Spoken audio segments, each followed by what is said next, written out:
নমস্কার বন্ধুরা, মালবিকার হেসেলে আপনাদের সকলকে স্বাগত। আজ আমি আপনাদেরকে রান্না করে দেখাবো নিরামিষ আলুর দম।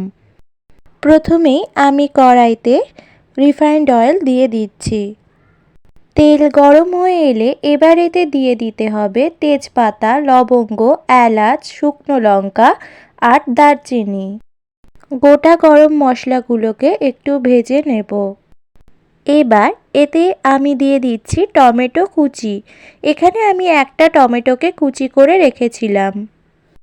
দিয়ে দিচ্ছি এতে সামান্য নুন।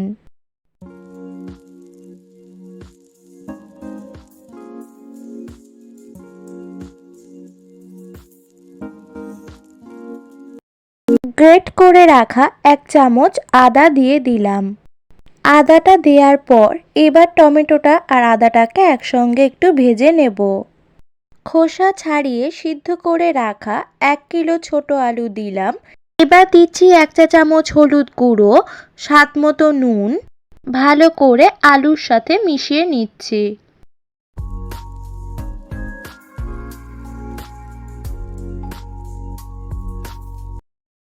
এবার এতে দিচ্ছি 2 চামচ জিরে গুঁড়ো, 2 চামচ ধনে গুঁড়ো, 1 চামচ শুকনো লঙ্কার গুঁড়ো, 1 চামচ কাশ্মীরি লঙ্কার গুঁড়ো এবং সামান্য চিনি। এবার ভালো করে মশলাগুলোকে মিশিয়ে নেব। দিচ্ছি 3 চামচ টক দই আর 2 চামচ চাল মগজ, 2 চামচ পোস্ত আর 4টে কাঁচা লঙ্কাকে একসঙ্গে বেটে রেখেছিলাম, সেই বাটা মশলাটা দিয়ে দিলাম। বেটে রাখা মশলার বাটি ধোয়া জলটা দিয়ে দিলাম। এবার ভালো করে একটু মিশিয়ে নেব।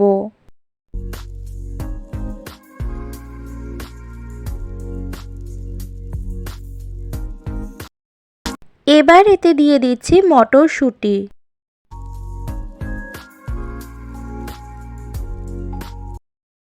এবার এতে দিয়ে দিলাম হালকা গরম জল।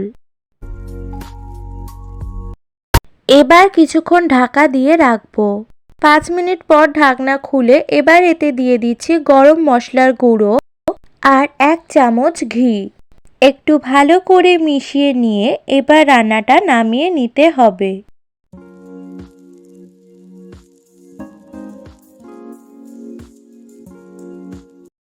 আমার রান্নাটি যদি আপনাদের ভালো লেগে থাকে তাহলে লাইক করবেন, কমেন্ট করবেন এবং সাবস্ক্রাইব করবেন আমার চ্যানেলটিকে। ফিরে আসবো পরের দিন নতুন ভিডিও নিয়ে।